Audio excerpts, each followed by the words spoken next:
नाही, सत्र कमी दिवसाचं असलं आणि डिस्कशन चांगल्या झाल्या, चर्चा चांगल्या झाल्या.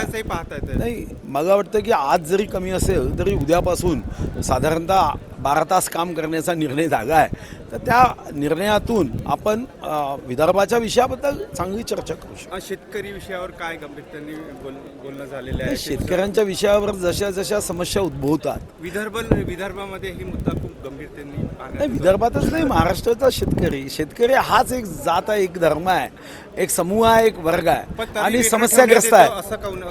नाही, वेगळं ठेवण्यात नाही, प्रत्येकाच्या जसं शेतकऱ्यांच्या संदर्भात इथं असणाऱ्या त्यांच्या शेतीतल्या उत्पादनावर आधारित विषय असतील.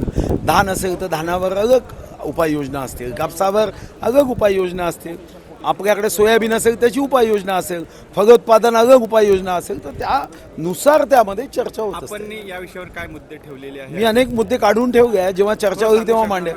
नाही, साधारणतः या संदर्भामध्ये आपल्याला कृषी विद्यापीठं याच्यामध्ये असणारं तंत्रज्ञान विकसित केलं पाहिजे.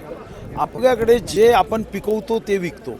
आज जगाचा अभ्यास करणारी व्यवस्था असली पाहिजे आणि त्यातून जे विकू शकतो ते पिकवलं पाहिजे. सध्या झालेल्या इलेक्शनमध्ये थोडं लांबवण्यात आलेले आहे, अजून कसं काय चालणार आहे असं याच्या विषयावर तुम्ही बोलत नाही, ते तर आता कोर्टाच्या आदेशानुसार आहे, कोर्टाला काय बोलणार आहे. डिसाईड झालेली अजून लांबेल असं वाटते मला, की अजून काही अजून मागे नाही, 21 का काय आता लांबू शकत नाही. असं काही नाही, आता लांबायचं मग नाही वाटत. नाही ना बिबट्याच्या विषयावर आपण काय म्हणाल? आता जे सध्या नाही, काय त्याची उपाययोजना केली पाहिजे, त्याची उपाययोजना